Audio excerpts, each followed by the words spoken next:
ప్రభువైన యేసుక్రీస్తు యొక్క పరిశుద్ధ నామములో మీ అందరకు అమలాపురం హౌసింగ్ బోర్డు క్రీస్తు సంఘము మరియు కాకినాడ బాపూజీ నగర్ క్రీస్తు సంఘముల తరపున సత్య సువార్త అనే మా టీవీ ప్రసారాలకు స్వాగతం తెలియజేస్తూ ఉన్నాను.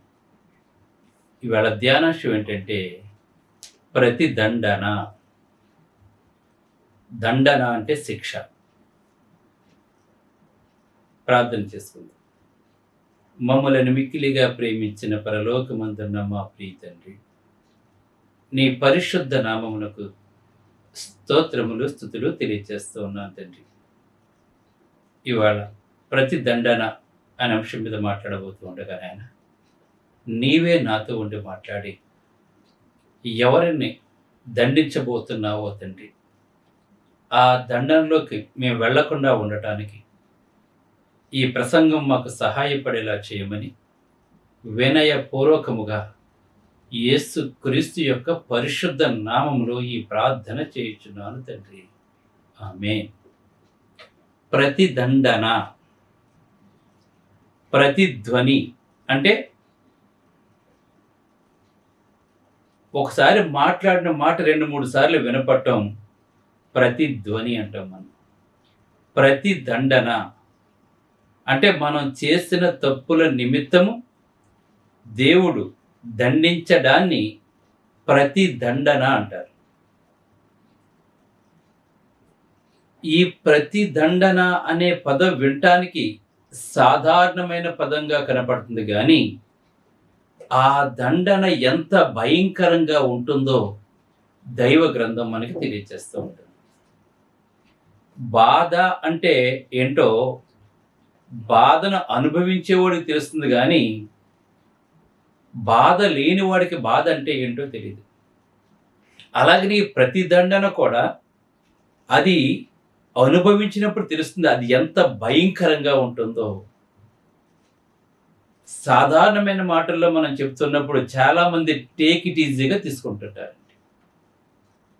ఈవేళ క్రైస్తవ్యం మీద ముప్పేట దాడి జరుగుతూ ఉంటుంది.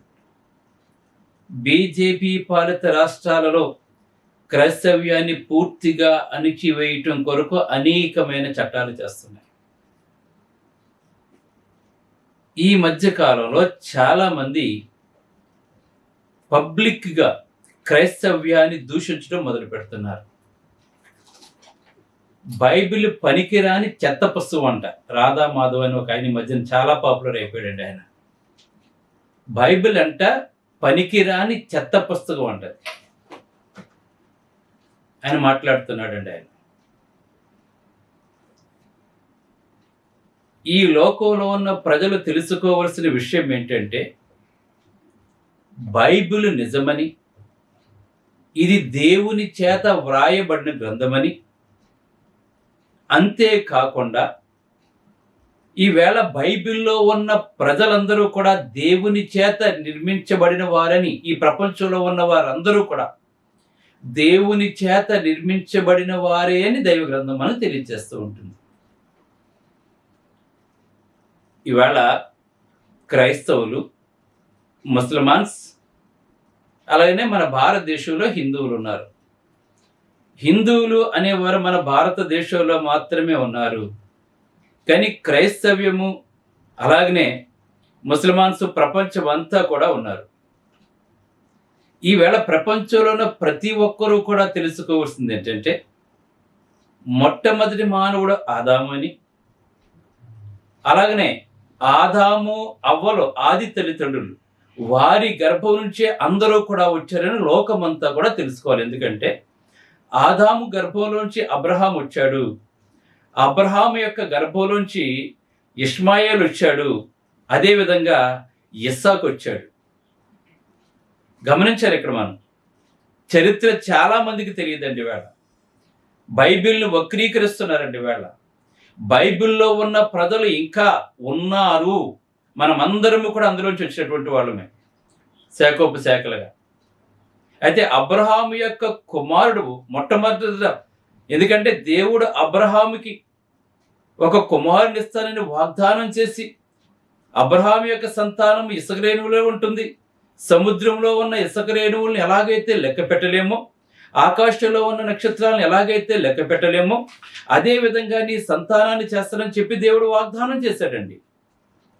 అయితే తన భార్య అయిన సారా స్త్రీ ధర్మం నిలిచిపోయినప్పుడు ఇక పిల్లల పుట్టరనే అపనమ్మికతో ఏం చేసిందంటే, తన దగ్గర పని చేస్తున్నటువంటి ఒక పని దాసిని హాగరు అబ్రహాము దగ్గరికి పంపి, నాకు ఎలాగా పిల్లలు పుట్టరు, కనీసం నా దగ్గర ఉన్న దాసి కన్నా పిల్లలు పుడితే నీ బిడ్డలుగా భావించి నేను పెంచుకుంటాను అని అబ్రహాము ఎంత చెప్పినా కూడా, దేవుడు వాగ్దానం చేశాడని చెప్పి ఎంత చెప్పినా కూడా వినకుండా తన దాసిని అబ్రహాము దగ్గరికి పంపించినప్పుడు, ఆ అబ్రహాముకి అలాగనే దాసికి పుట్టినటువంటి సంతానం ఇష్మాయిలు. ఈవేళ ప్రపంచంలో ఉన్న అరబీస్ అందరూ కూడా, ముస్లిమ్స్ అందరూ కూడా అబ్రహాము యొక్క సంతానమే. గమనించండి, వేళ బైబిల్లోంచి వచ్చినటువంటి వాళ్ళండి వీళ్ళందరూ కూడా. ఇది ప్రపంచం తెలుసుకోవాలి విషయం అండి. ఈ ముసల్మాన్స్ ఎక్కడి నుంచి రాదని, వాళ్ళకి ప్రత్యేకమైన మతం కూడా కాదండి వాళ్ళది. వాళ్ళ అబ్రహాం యొక్క దాసి నుండి పుట్టిన, అబ్రహాంకి దాసికి పుట్టినటువంటి వాడు ఇష్మాయిల్. ఇష్మాయిల్ యొక్క సంతానం ఈవేళ ప్రపంచంలో ముసల్మాన్స్ అందరూ కూడా, అరబీస్ ముసల్మాన్స్ అందరూ కూడా. ప్రభు అయిన యేసుక్రీస్తు వారు కూడా ఆ అరేబియా దేశంలోనే పుట్టాడండి ఆయన. ప్రభు అయిన యేసుక్రీస్తు వారు అక్కడ పాలస్తీనాలో, వాటిని అరేబియాగా మనం పిలుస్తున్నాం, మనం అరబ్ కంట్రీస్గా పిలుస్తున్నాం మనం. అయితే తరువాత దేవుడు సారా ముసలదైపోయినా కూడా, స్త్రీధర్మం నిలిచిపోయినా కూడా ఒక గర్భాన్ని ఇచ్చాడు. ఆ గర్భం నుంచి పుట్టినటువంటి వాడే ఇస్సాకు. ఈవేళ ప్రపంచంలో ఇశ్రాయేలు ప్రజలందరూ కూడా ఉన్నారు అంటే ఆ అబ్రహాం యొక్క దేవుడు వాగ్దానం చేసినటువంటి సంతతి అండి, ఇశ్రాయేల్ సంతతి అండి ఇది. ఇశ్రాయేల్ ప్రజలు ఇంతవరకు కూడా ప్రపంచంలో ఉన్నారండి వాళ్ళు. ఈవేళ మనం అందరము కూడా అబ్రహాం యొక్క గర్భంలో వచ్చినటువంటి వాళ్ళు మనం అందరము కూడా ఈవేళ ప్రతి ఒక్కరూ తెలుసుకోవాలండి. ఈవేళ చరిత్ర తెలియకుండా మాట్లాడుతూ ఉంటారండి. ఈవేళ వాళ్ళకి ప్రత్యేకమైన దేవుడు ఎక్కడి నుంచి వచ్చాడండి వాళ్ళకి. వాళ్ళు కూడా ధర్మశాస్త్రం ప్రకారంగానే వాళ్ళు జీవిస్తూ ఉంటారండి వాళ్ళు. ఆ తర్వాత మహమ్మద్ ప్రవక్త వచ్చి అతను వాళ్ళకి ఏదో ఖురాన్ రాశాడు తప్పండి, అంతవరకు కూడా ఈ బైబిల్లో ఉన్న పేర్లే ముస్లిమాన్స్ అందరికీ కూడా పెట్టుకుంటారు. అబ్రహాం అని పిలుస్తాడు వాళ్ళు, ఇమ్రాన్ అని పిలుస్తారండి వాళ్ళు, ఇమ్రాన్ అని, యొకబెత్తు. ఇది ప్రపంచం తెలుసుకోవాలండి. ఇంత ఖచ్చితమైన ఆధారాలు ఈవేళ బైబిల్ తెలియచేస్తుంటే మరి మనమందరం ఏంటి అంటే, ఆ వాగ్దాన పుత్రులైతే వాళ్ళ ఇస్సాకు నుంచి వచ్చిన సంతానం వాగ్దాన పుత్రులైతే, నోవాహు సంతతి కనుక మనం చూసుకున్నట్లయితే నోవాహు 3 కుమారులు, షేము, హాము, హపేతు. ఆ హాము సంతతి నుంచి వచ్చే వాళ్ళు మిగిలిన వాళ్ళందరూ కూడా గుర్తుపెట్టుకోవాలండి. తెలియదు, చరిత్ర తెలియదండి. వేళ బైబిల్ అంటే చెత్త పుస్తకం అంటావు, ఆయన బైబిల్ చెత్త పుస్తకం అంటాడు ఆయన. ఇంకొక ఆవిడ మాట్లాడుతూ ఉంటుంది, నల్ల పుస్తకం ఉంటుంది, పైన అట్ట నల్లగానే ఉంటుంది, అది ఉప్పు చూసి తెలుస్తుంది దాంట్లో ఉన్న తెలిపి ఏంటో, దాని యొక్క మధురం ఏంటోను. ఈవేళ ఏ దేవుడైతే ప్రపంచాన్ని నిర్మించాడో, ఏ దేవుడైతే మానవుని నిర్మించాడో, ఏ దేవుడైతే మానవుని పోషిస్తున్నాడో, ఏ ప్రజలైతే దేవుని యొక్క ఆత్మతో జీవిస్తున్నారో వాళ్ళు ఈవేళ ప్రభు అయిన యేసుక్రీస్తుని నిందిస్తూ ఉన్నారు. దేవుడు కాదు అని మాట్లాడుతున్నారండి. వేళ యేసుక్రీస్తు వచ్చినప్పుడే క్రైస్తవ్యం వచ్చిందని చెప్పి మాట్లాడుతున్నారు. అంతకు ముందే ప్రభు అయిన యేసుక్రీస్తు తండ్రి దగ్గర ఉండే దేవుడు అంటేనే తండ్రిగా దేవుడు, కుమారుడైన దేవుడు, పరిశుద్ధాత్మ దేవుడు. మీరు మాత్రం బ్రహ్మ, విష్ణు, మహేశ్వరులు 3 అని నమ్మేస్తుంటారు మీరు. కానీ క్రైస్తవుడు తండ్రి, కుమారుడు, పరిశుద్ధాత్మ కలిపిస్తేనే దేవుడు. దేవుడు అన్న పదమే బహువచనం. అసలు ప్రారంభ భాష హెబ్రీ భాష. మొట్టమొదటి మానవులు మాట్లాడుకున్న భాష హెబ్రీ భాష. ఈ భాషలు కూడా ఎక్కడ, ఇన్ని భాషలు ఎప్పుడు వచ్చినాయి, ఎక్కడ తారుమారైనా కూడా దైవగ్రంథం మనకు తెలియచేస్తూ ఉంది. ఈవేళ మాట్లాడే మాట ఇవన్నీ కూడా దైవగ్రంథం తెలియజేస్తుంటే, బైబిల్ ఒక చెత్త పుస్తకం మాట్లాడుతున్నాడు ఒక ఆయన. చెత్త పుస్తకం బైబిల్, సవిసారం లేని మాటలు మాట్లాడుతున్నారు. ఈవేళ అధికారం ఉంది కదా అని చెప్పేసి మాట్లాడుతూ ఉన్నారండి. అయితే దైవగ్రంథం ఒక మాట మాట్లాడుతుందండి, ఎప్పుడైనా ఎవరైనా సరే దేవుని మీద తిరుగుబాటు చేస్తే దేవుడు చూస్తూ ఊరుకోలేదండి. దేవుడు చూస్తూ ఊరుకోలేదండి ఆయన. ఇప్పుడైతే మనం కృపాకాలంలో ఉన్నా కూడా దేవుడు సహించినంత మట్టుకు మాత్రమే సహిస్తూ ఉంటాడండి ఆయన. ఒకవేళ ఇప్పుడు వాళ్ళందరినీ కూడా ఏమి మారుమనసు పొందుతారని చెప్పి దేవుడు క్షమించి వదిలిపెట్టినా కూడా ఇక్కడ దైవ గ్రంథం మాట్లాడుతున్న ఒకానొక సమయం ఉంది, అది భయంకరమైన సమయం చెప్పి మాట్లాడుతూ 2వ తెస్సలోనిక పత్రిక అపోస్తలుడైన పౌలు తెస్సలోనికి రాసిన 2వ పత్రిక 1వ అధ్యాయం 8-9 వచనాలు కనుక మనం చూసినట్లయితే, ఈ వేళ ఎవరినోళ్ళైతే డాంబికంగా మాట్లాడుతున్నా, ఈవేళ అధికారం ఉంది కదా అని చెప్పి ఎవరైతే చట్టాలు చేస్తూ ఉన్నారో, ఈవేళ క్రైస్తవ్యాన్ని ఎవరైతే పూర్తిగా అతం చేయాలని చూస్తున్నారో, దేవుడు తెలిసి అసలు వారి కొరకు మాట్లాడుతున్నాడు. ఏమైనా మాట్లాడుతుంటే, ప్రభువైన యేసు తన ప్రభావమును కనపరుచు దూతలతో కూడా, గమనించండి ఇక్కడ దేవుడు మాట్లాడుతున్నాడు. ప్రభు అయిన యేసుక్రీస్తు ఆయన వచ్చి 2024 సంవత్సరాలు 24వ సంవత్సరం జరుగుతుంది. ఇప్పుడు ఆయన రావటం నిజం, ఆయన చనిపోవటం నిజం. చాలా మంది చనిపోయే వరకునే తెలుసు, ఆయన తిరిగి లేచిన సంగతి చాలా మంది తెలియదండి. ఒప్పుకోవడానికి నోళ్ళు మనసులో రావండి వాళ్ళకి. ఆయన తిరిగి లేచాడు, సజీవుడిగా మళ్ళా తిరిగి పరలోకం వెళ్ళిపోయాడు, మరలా తిరిగి రానై ఉన్నాడండి. ఆయన ఇంతకు ముందులాగా సిలువ వేయించుకోవడానికి రాలేదండి. ఈ మనుషులు ఏం చేసినా వారిని క్షమించి వదిలేశాడు. ఇప్పుడు క్షమించడానికి కాదని ఆయన వచ్చిందండి, 2వ రాకడలో వస్తూ ఉన్నాడు. ఆయన ఎందుకు వస్తున్నాడు అంటే, ఆయన ప్రభు అయిన యేసు తన ప్రభావమును కనపరుచు దూతలతో కూడా పరలోకం నుండి అగ్ని జ్వాలలో ప్రత్యక్షమవుతున్నాడు. ఆయనది ఇంతకుముందు సాధారణంగా ఒక మనుష్య కుమారుడుగా వచ్చాడండి. ఆయన మరియ గర్భం నుంచి వచ్చాడండి. ఆయన లోక పాపాలు మోసుకొని పోవడానికి వచ్చాడండి. వేళ మన పాపములు తీసివేయడానికి వచ్చాడు ప్రభు అయిన యేసుక్రీస్తు వారండి. కానీ ఇప్పుడు ఎలా వస్తాడే, ప్రభు అయిన యేసు తన ప్రభావమును కనబడి, ఒక దేవుడు ఎలాగైతే ఉంటాడో ఆ దేవునికి ఎంత ప్రభావం ఉంటుందో ప్రభావంతో వస్తాడని చెప్తున్నాడు ఆయన. ఆయన వచ్చినాడు పంచభూతాలు మిక్కిటి వేడలతో లయమైపోతాయి, ఈ భూమి మొత్తం అంతమైపోతుంది, ప్రతి నేత్రము కూడా ఆయన చూస్తుందండి. ప్రభు అయిన యేసుక్రీస్తుని ఎరగని ప్రతి ఒక్కరూ కూడా రొమ్ము కొట్టుకుంటూ ఉంటారు ఆ రోజుని. ఇవాళ నోరు ఉంది కదా, అధికారం ఉంది కదా అని మాట్లాడేయకూడదని మనం మాట్లాడుతున్న. ప్రభు అయిన యేసు తన ప్రభావమును కనపరచు దూతలతో కూడా పరలోకము నుండి అగ్ని జ్వాలలో ప్రత్యక్షమవుతాడండి. ఆయన అగ్ని జ్వాలలో ప్రత్యక్షమవుతాడు. ఇంతకుముందు సాధారణమైన మానవుడిగా వచ్చాడు ఆయన ఈ లోకంలోకి, కానీ ఇప్పుడు అలా రాడండి. ఆయన అగ్ని జ్వాలల్లో ప్రత్యక్షమవుతాడు, తన ప్రభావమును కనపరుచుకుంటాడండి. ఆయన ఇంతకు ముందు సేనాయి కొండ మీదకి వచ్చినప్పుడే, ధర్మశాస్త్రం ఇవ్వటానికి సేనాయి కొండ మీదకి వస్తే ఆ పర్వతం మిక్కిలి కంపించెను, మిక్కిలి దోమమయమైపోయిందండి. అక్కడ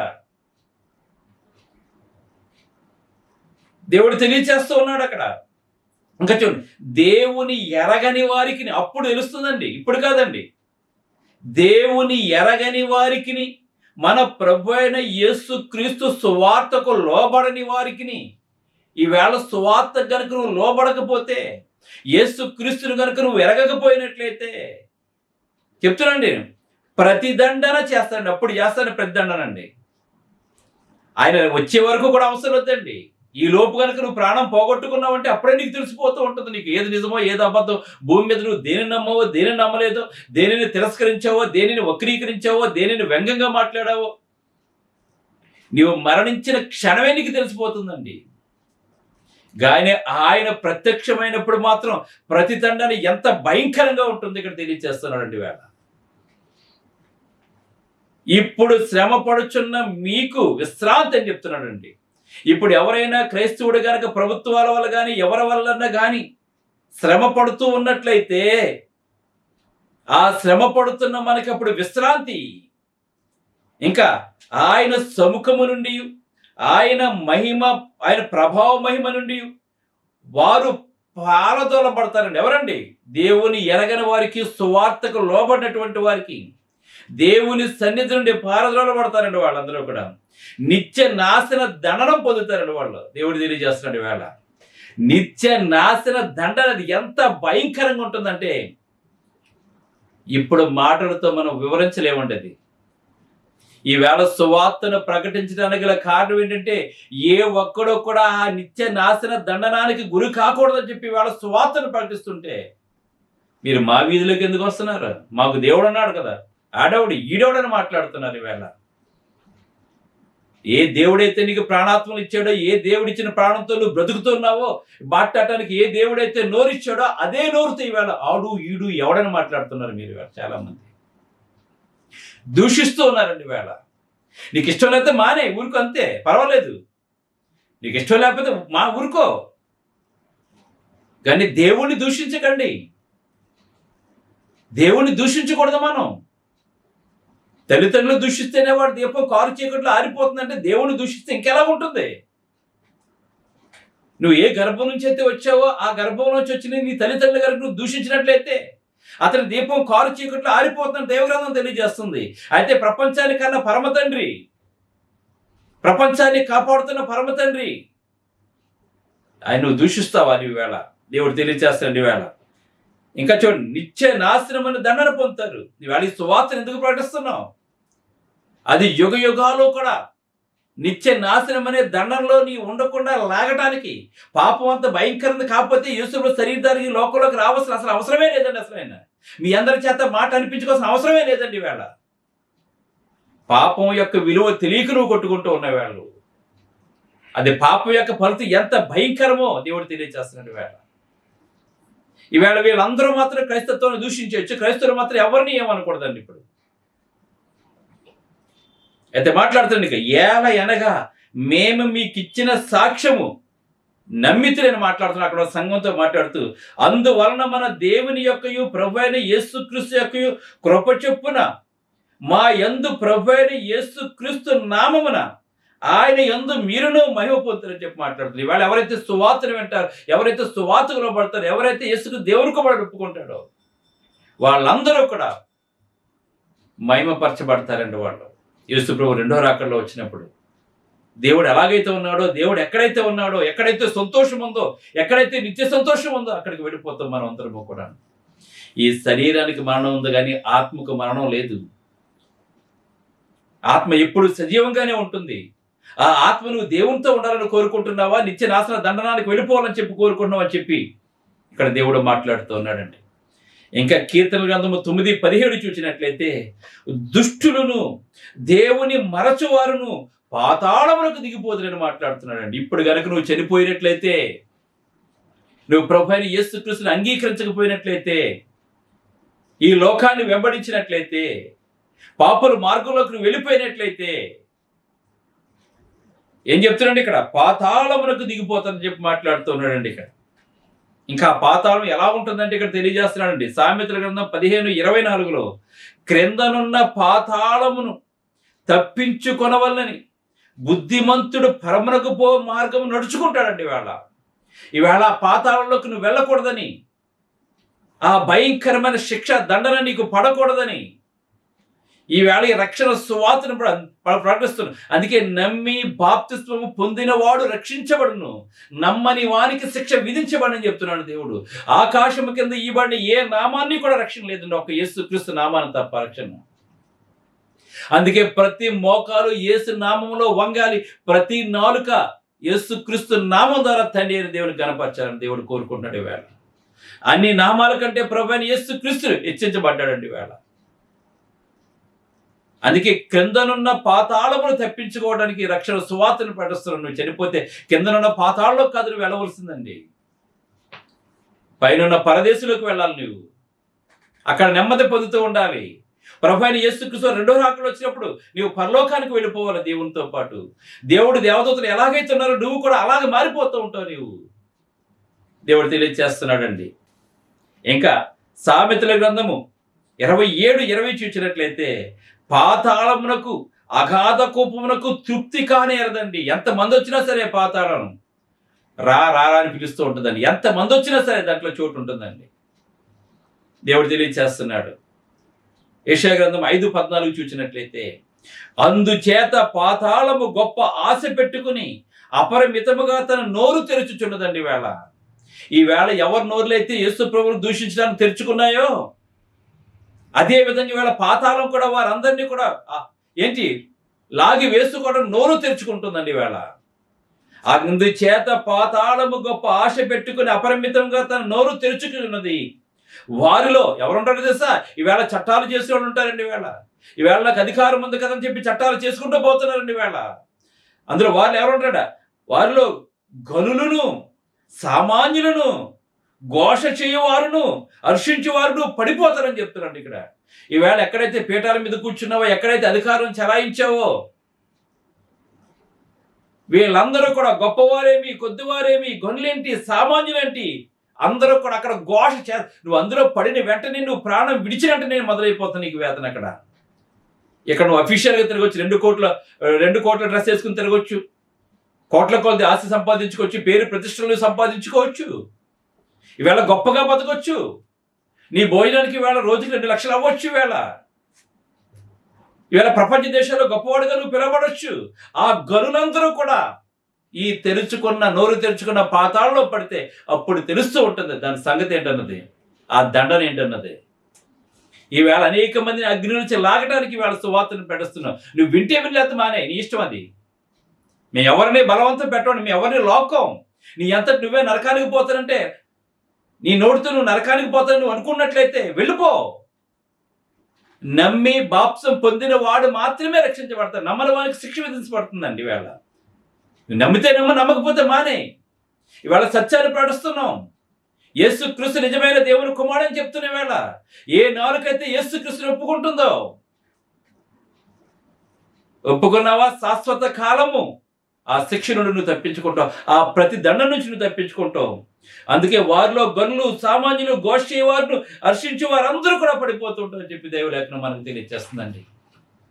ఇంకా మత్తయి సువార్త 16:27 చూసినట్లయితే, మనుష్య కుమారుడు తన తండ్రి మహిమ గలవాడై తన దూతలతో కూడా రాబోచున్నాడు, అప్పుడు ఆయన ఎవని క్రియలు చెప్పిన వానికి ప్రతిఫలం ఇస్తాడండి. అంతవరకు అలా జరగనివ్వండి. ఎలాగా అప్పుడు ఉంటుంది మీకు ప్రతిఫలం, ఇప్పుడు ఉండదండి. ఈలోగా చావకుండా ఉన్నట్లయితే ఆయన వచ్చినప్పుడు గనుక ఇదే అనుకూలమైన సమయము, ఇదే రక్షణ దినము గనుక నేడు అనే దినం ఉండగానే ఈ సువార్తని విన్నావా నువ్వు రక్షించబడతావు. లేదంటే ఆ తెరుచుకున్న పాతాళంలోకి నువ్వు వెళ్ళిపోతూ ఉంటావు. నిత్య దండన కొరకు నువ్వు ఎదురు చూస్తూ ఉంటావు. ఆ దండ నుంచి బయటికి రావాలంటే నేడే యేసుక్రీస్తు దేవుని కూడా ఒప్పుకోండి, పాప క్షమాపణతో బాప్సం పొందండి. ప్రార్థన చేసుకుంటాం. పరిశుద్ధుడైన తండ్రి, పరలోకమందున్న దేవాన్ని పరిశుద్ధ నామమునకు స్తోత్రాలు తెలియజేస్తున్నాం తండ్రి.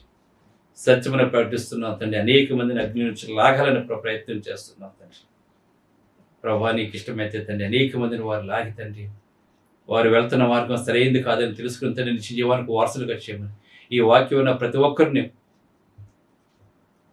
ఆ శాశ్వతమైన వేదనకరమైన స్థలం తండ్రి విడిపించి నిత్య జీవానికి వారసులుగా చేయమని, ఈ లోకంలో జీవిస్తుండగా వారు ప్రతి ఒక్కరి క్రీస్తులో తీర్చమని మా సహోదరి సోదరులందరికీ ప్రార్థన సందేశం చేసి ఈ సత్యం ప్రపంచం అంతా వ్యాపింపు చేయమని క్రీస్తునామమున వేడుకుంటున్నాను తండ్రి.